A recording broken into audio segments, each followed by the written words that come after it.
प्राचीन भारत के हृदय में एक महान योद्धा का उदय हुआ जो अटल सिद्धांतों और अद्वितीय वीरता का व्यक्ति था। उनका नाम युगों युगों तक गूंजता है, भीष्म पितामह। हमारे साथ जुड़ें क्योंकि हम एक ऐसे योद्धा के जीवन को उजागर करते हैं जिसने ब्रह्मचर्य और वफादारी की शपथ ली थी, जिसकी पसंद साम्राज्यों को आकार देगी। यह सम्मान और बलिदान के प्रतीक भीष्म की महाकाव्य कहानी है।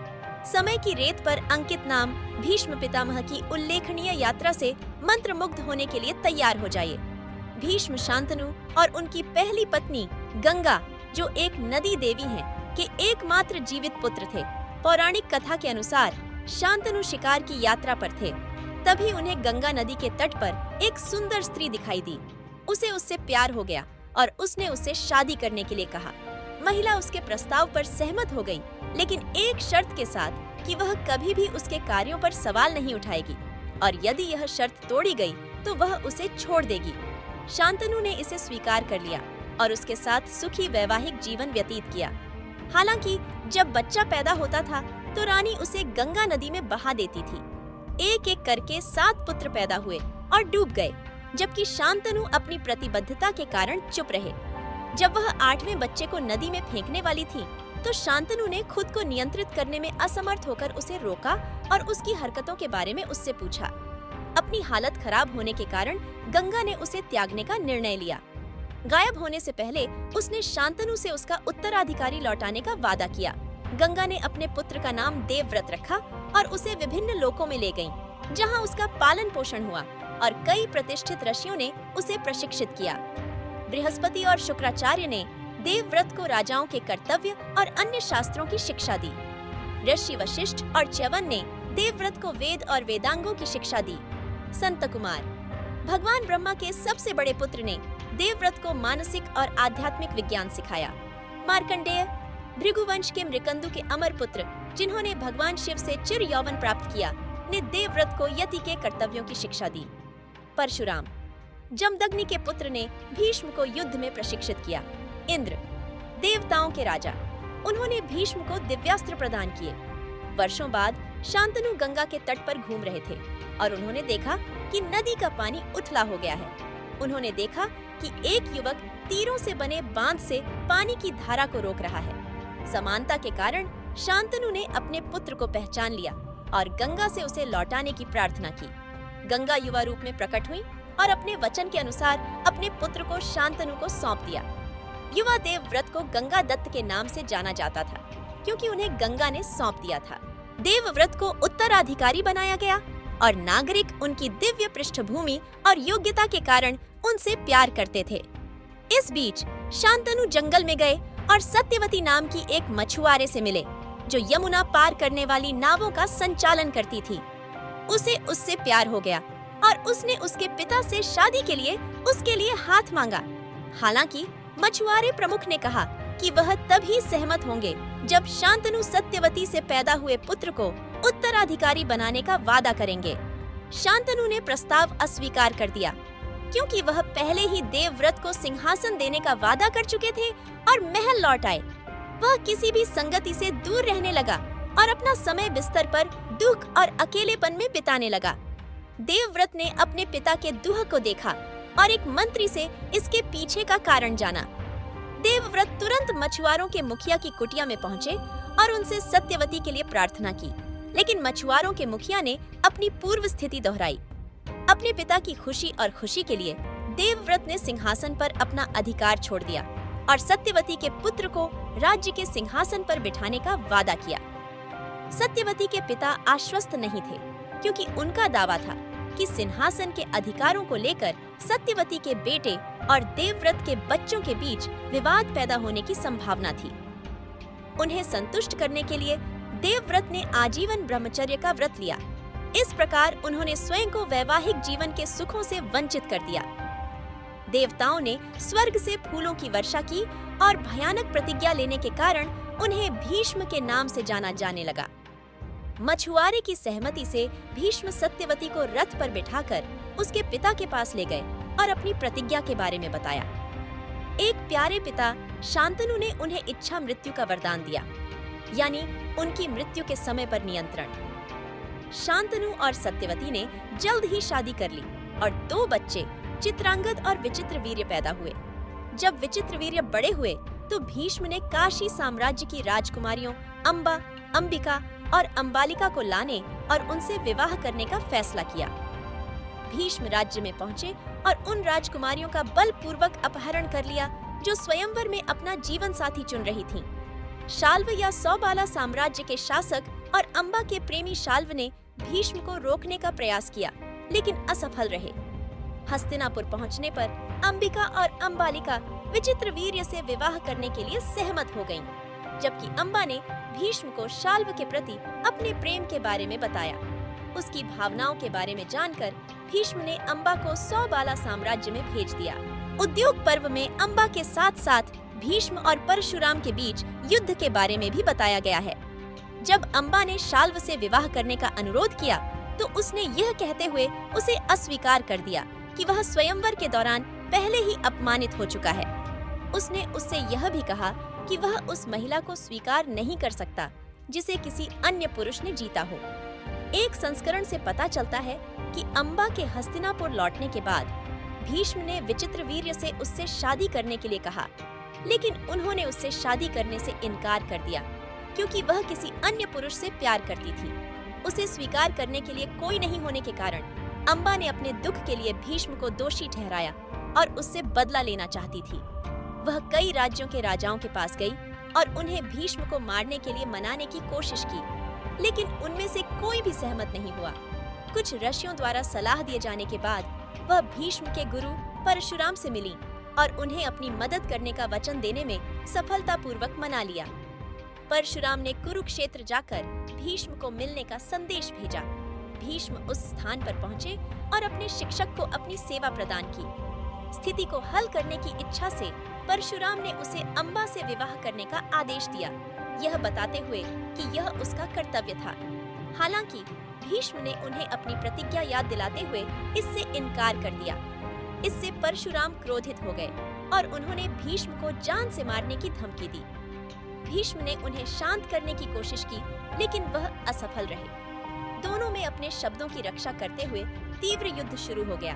वे 23 दिनों तक लड़ते रहे। प्रत्येक ने दिव्य हथियारों का उपयोग किया। गंगा ने उन्हें रोकने की कोशिश की, लेकिन असफल रही। युद्ध के 24वें दिन भीष्म ने परशुराम के खिलाफ प्रश्वपास्त्र का उपयोग करने का प्रयास किया, लेकिन दिव्य ऋषि नारद और देवताओं ने हस्तक्षेप किया और शक्तिशाली हथियारों के उपयोग पर अपनी चिंता व्यक्त की जो दुनिया को नष्ट कर सकते थे।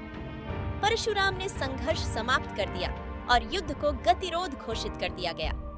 घटना के बारे में सुनने के बाद अंबा ने खुद से बदला लेने का फैसला किया और भगवान शिव को प्रसन्न करने के लिए कठोर तपस्या की। शिव उसके सामने प्रकट हुए और आश्वासन दिया कि वह पुनर्जन्म लेगी और भीष्म की मृत्यु में सहायक बनेगी। संतुष्ट होकर उसने फिर लकड़ियों की चिता बनाई और अपनी जान दे दी। वर्षों बाद उनका पुनर्जन्म पंचाल साम्राज्य के राजा द्रुपद की बेटी शिखंडिनी के रूप में हुआ। विचित्रवीर्य को हस्तिनापुर के राजा के रूप में ताज पहनाया गया और तपेदिक से मरने से पहले उन्होंने कुछ वर्षों तक शासन किया। उनकी कोई संतान नहीं थी और वंश विलुप्त होने के खतरे में था। सत्यवती ने भीष्म को विचित्रवीर्य की विधवाओं से विवाह करने और राजा के रूप में शासन करने या कम से कम एक उत्तराधिकारी पैदा करने के लिए उन्हें गर्भवती करने के लिए राजी किया। हालांकि भीष्म ने प्रस्ताव अस्वीकार कर दिया और उन्हें अपनी प्रतिज्ञा के बारे में बताया। सत्यवती ने अपनी बहुओं को गर्भवती करने के लिए अपने विवाह पूर्व जन्मे पुत्र व्यास को बुलाया। 3 संतानें पैदा हुईं। अंबिका से धृतराष्ट्र, अंबालिका से पांडु और दासी से विदुर। भीष्म ने उन्हें प्रशिक्षित किया और उनका विवाह भी कराया। उन्होंने धृतराष्ट्र का विवाह गांधार साम्राज्य की राजकुमारी गांधारी के साथ तय किया। वह मद्र साम्राज्य से पांडु के लिए माद्री भी लाए और देवक की पुत्री से विदुर का विवाह भी कराया। धृतराष्ट्र भाइयों में सबसे बड़े होने के बावजूद अंधे होने के कारण उन्हें राजगद्दी से वंचित कर दिया गया। पांडु को राजा नियुक्त किया गया, लेकिन बाद में उन्होंने अपना पद त्याग दिया और अपनी पत्नियों के साथ जंगल में चले गए। धृतराष्ट्र को वास्तविक राजा बनाया गया और गांधारी ने कौरव भाई बहनों को जन्म दिया। इस बीच पांडु की 2 पत्नियों ने 5 पांडव भाइयों को जन्म दिया। पांडु की अकाल मृत्यु के बाद उनकी पहली पत्नी कुंती अपने पुत्रों के साथ हस्तिनापुर लौट आईं। सत्यवती ने अंबिका और अंबालिका के साथ भीष्म को राज्य की जिम्मेदारी सौंपते हुए तपस्या के लिए जंगल में जाने का फैसला किया। एक ब्राह्मण योद्धा द्रोण को भीष्म ने राजकुमारों को युद्ध में प्रशिक्षित करने के लिए नियुक्त किया था। बचपन से ही कौरव अपने चचेरे भाइयों से नफरत करते थे और उन्होंने कई बार उन्हें मारने की कोशिश की। ऐसी ही एक घटना लाक्षागृह की थी, जिसमें सबसे बड़े कौरव दुर्योधन ने पांडवों को जलाने का फैसला किया था। भीष्म निराश थे, लेकिन विदुर ने उन्हें सांत्वना दी और बताया कि पांडव जीवित हैं। इस घटना के कारण दुर्योधन और युधिष्ठिर के बीच उत्तराधिकार विवाद शुरू हो गया। इसे सुलझाने के लिए भीष्म ने धृतराष्ट्र को राज्य को राजकुमारों के बीच बांटने की सलाह दी। पांडवों ने इंद्रप्रस्थ में अपनी राजधानी बनाई और संप्रभुता और सम्राट का दर्जा प्राप्त करने के लिए राजसूय का अनुष्ठान किया। भीष्म ने उनका समर्थन किया और समारोह में भाग लिया। उन्होंने युधिष्ठिर को समारोह में कृष्ण को सर्वोच्च स्थान देने का सुझाव दिया, लेकिन इससे शिशुपाल क्रोधित हो गया, जो कृष्ण का शत्रु था। पहले तो उसने भीष्म को पद देने का विरोध किया, लेकिन जब भीष्म ने कृष्ण का सम्मान करने में कोई आपत्ति नहीं दिखाई, तो शिशुपाल ने उनका अपमान करना शुरू कर दिया। भीष्म हस्तिनापुर में जुए के खेल के दौरान उपस्थित थे, जहां पांडवों की पत्नी द्रौपदी को दरबार में अपमानित किया गया था। जब उसने खेल में युधिष्ठिर के हारने पर उसके धर्म पर प्रश्न उठाया, तो भीष्म ने कोशिश की, लेकिन उसका उत्तर देने में असफल रहे और धर्म को सूक्ष्म बताया। कुरुक्षेत्र के महान युद्ध में भीष्म 10 दिनों के लिए कौरव सेना के सर्वोच्च सेनापति थे। वह अनिच्छा से कौरवों की ओर से लड़े। भीष्म अपने समय और इतिहास के सबसे शक्तिशाली योद्धाओं में से एक थे। उन्होंने पवित्र गंगा का पुत्र होने और भगवान परशुराम का शिष्य होने से अपनी शक्ति और अजेयता प्राप्त की। लगभग 5 पीढ़ी पुराने होने के बावजूद भीष्म इतने शक्तिशाली थे कि उस समय कोई भी जीवित योद्धा उन्हें हरा नहीं सकता था। हर दिन वह कम से कम 10,000 सैनिकों और लगभग 1,000 रथों को मार डालता था। युद्ध की शुरुआत में भीष्म ने पांडवों में से किसी को भी नहीं मारने की कसम खाई, क्योंकि वह उनके दादा होने के नाते उनसे प्यार करते थे। दुर्योधन अक्सर भीष्म पर आरोप लगाता था कि वह वास्तव में कौरव शिविर के लिए नहीं लड़ रहा था, क्योंकि वह किसी भी पांडव को नहीं मारेगा। उन्होंने युद्ध में किसी भी कौरव को मारे जाने की अनुमति नहीं दी, क्योंकि वह अपने सभी पोते पोतियों से प्यार करते थे और शांति वार्ता चाहते थे। एक रात दुर्योधन भीष्म के पास पहुंचा और उन पर पांडवों के प्रति स्नेह के कारण अपनी पूरी ताकत से युद्ध नहीं लड़ने का आरोप लगाया। अगले दिन भीष्म और अर्जुन के बीच भीषण युद्ध हुआ। हालांकि अर्जुन बहुत कुशल और शक्तिशाली था, फिर भी वह गंभीरता से नहीं लड़ रहा था, क्योंकि उसका दिल अपने प्रिय पोते भीष्म को चोट पहुंचाने में नहीं था। भीष्म ने ऐसे बाण चलाए कि अर्जुन और कृष्ण दोनों घायल हो गए।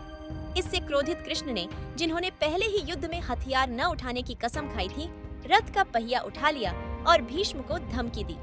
अर्जुन ने भगवान कृष्ण को रथ पर लौटने के लिए मनाकर रोका और पहिया नीचे रख दिया और अपनी पूरी ताकत से लड़ने और भीष्म को रोकने का वादा किया। इस प्रकार भीष्म ने कृष्ण को हथियार उठाने के लिए मजबूर करने की अपनी प्रतिज्ञा पूरी की। तब अर्जुन ने अधिक शक्तिशाली हथियारों का प्रयोग किया, जिससे भीष्म घायल हो गए। भीष्म और अर्जुन के द्वंद्व की स्वयं देवताओं ने प्रशंसा की, क्योंकि वे इसे आकाश से देख रहे थे। इस प्रकार युद्ध गतिरोध में बंद हो गया। जैसे ही पांडव इस स्थिति पर विचार कर रहे थे, कृष्ण ने उन्हें स्वयं भीष्म के पास जाने और उनसे इस गतिरोध से बाहर निकलने का रास्ता सुझाने का अनुरोध करने की सलाह दी। भीष्म पांडवों से प्यार करते थे और जानते थे कि वह उनकी जीत की राह में बाधा बनकर खड़े हैं, और इसलिए जब वे भीष्म से मिलने गए तो उन्होंने उन्हें संकेत दिया कि वे उन्हें कैसे हरा सकते हैं। उसने उनसे कहा कि यदि उसका सामना किसी ऐसे व्यक्ति से हो जो कभी विपरीत लिंग का रहा हो, तो वह अपने हथियार डाल देगा और आगे से नहीं लड़ेगा। बाद में कृष्ण ने अर्जुन को बताया कि वह शिखंडी की मदद से भीष्म को कैसे नीचे गिरा सकता है। पांडव ऐसी चाल के लिए सहमत नहीं थे, क्योंकि ऐसी रणनीति का उपयोग करके वे धर्म के मार्ग पर नहीं चल रहे होंगे। लेकिन कृष्ण ने एक चतुर विकल्प सुझाया, और इस प्रकार अगले दिन युद्ध के 10वें दिन शिखंडी अर्जुन के साथ था, क्योंकि अर्जुन उसके रथ रक्षक थे और उन्हें भीष्म का सामना करना पड़ा, जिन्होंने शिखंडी को टाल दिया। फिर वह युद्ध में अर्जुन द्वारा असंख्य बाणों से घायल होकर गिर पड़ा। अर्जुन ने भीष्म पर तीर चलाए, जिससे उनका पूरा शरीर छलनी हो गया। इस प्रकार जैसा कि पहले से निर्धारित था, शिखंडी अर्थात अंबा का पुनर्जन्म ही भीष्म के पतन का कारण बना। जैसे ही भीष्म गिरे, उनका पूरा शरीर अर्जुन के बाणों के प्रहार से जमीन से ऊपर उठ गया, जो उनकी पीठ और उनकी भुजाओं और पैरों से होकर निकल रहे थे। भीष्म को बाणों की शैया पर लेटे हुए देखकर स्वर्ग से देखने वाले देवता भी नम्र हो गए। उन्होंने चुपचाप उस शक्तिशाली योद्धा को आशीर्वाद दिया। जब दोनों सेनाओं के युवा राजकुमार उसके चारों ओर इकट्ठे हुए और पूछा कि क्या वे कुछ कर सकते हैं, तो उसने उन्हें बताया कि जबकि उसका शरीर जमीन के ऊपर तीरों के बिस्तर पर पड़ा हुआ था, उसका सिर बिना सहारे के लटका हुआ था। यह सुनकर कौरव और पांडव दोनों के कई राजकुमार उसके लिए रेशम और मखमल के तकिए लाए, लेकिन उसने उन्हें अस्वीकार कर दिया। उन्होंने अर्जुन से एक योद्धा के लायक तकिया देने को कहा। तब अर्जुन ने अपने तरकश से 3 तीर निकाले और उन्हें भीष्म के सिर के नीचे रख दिया। तीर की नोकें ऊपर की ओर थीं। युद्ध के अनुभवी की प्यास बुझाने के लिए अर्जुन ने धरती पर एक तीर मारा और पानी की एक धारा ऊपर उठी और भीष्म के मुंह में चली गई। ऐसा कहा जाता है कि गंगा अपने पुत्र की प्यास बुझाने के लिए स्वयं उठी थी। युद्ध के बाद अपनी मृत्यु शैया बाण शैया पर रहते हुए उन्होंने युधिष्ठिर को राजनीति कौशल और एक राजा के कर्तव्यों पर गहन और सार्थक निर्देश दिए। भीष्म ने सदैव धर्म को प्राथमिकता दी। वह सदैव धर्म के मार्ग पर चलता था। प्रतिज्ञा के कारण अपनी स्थिति के बावजूद उसे अपने राजा धृतराष्ट्र के आदेशों का जबरदस्ती पालन करना पड़ता था, जो कि ज्यादातर अधर्म थे। वह पूरी तरह से परेशान था। उसे यकीन था कि उसे धर्म को जीतना होगा और पांडवों को जीतना होगा, लेकिन जिस तरह से उसने युद्ध का नेतृत्व किया और चुप रहा, वह एक तरह से उसके पाप थे और उसने इसकी कीमत तीरों की शैया से चुकाई। अंत में भीष्म ने युद्ध छोड़ दिया, अपनी जीवन शक्ति और सांस पर ध्यान केंद्रित किया, घावों को सील किया और तीरों की शैया पर अपने शरीर को त्यागने के लिए शुभ क्षण की प्रतीक्षा की। माघ शुक्ल अष्टमी को भीष्म पितामह की मृत्यु तिथि मनाई जाती है। इस दिन को भीष्म अष्टमी के नाम से जाना जाता है। हिंदू कई पीढ़ियों से इस दिन उनके लिए एकोदिष्ट श्राद्ध का पालन करते हैं और केवल वे लोग ही ऐसा कर सकते हैं जिनके पिता जीवित नहीं हैं। भीष्म पंचक व्रत उपवास सभी विष्णु मंदिरों में भीष्म अष्टमी से शुरू होकर भीष्म द्वादशी तक 5 दिनों तक मनाया जाता है। लोगों का मानना है कि यदि वे नदी तट पर इन पवित्र अनुष्ठानों का पालन करेंगे तो उन्हें भीष्म के दृढ़ गुणों वाला एक पुत्र प्राप्त होगा। यह भी कहा जाता है कि जो लोग इस व्रत को करेंगे वे सुखी जीवन व्यतीत करेंगे और मृत्यु के बाद मोक्ष प्राप्त करेंगे। तो दोस्तों, हमें उम्मीद है कि आपको भीष्म पितामह के बारे में हमारी कहानी पसंद आई होगी। अगर आपको कहानी पसंद आती है तो कृपया हमारे चैनल को लाइक, शेयर और सब्सक्राइब करके अपना समर्थन दिखाएं। हमारे अगले वीडियो के लिए बने रहें। देखने के लिए धन्यवाद।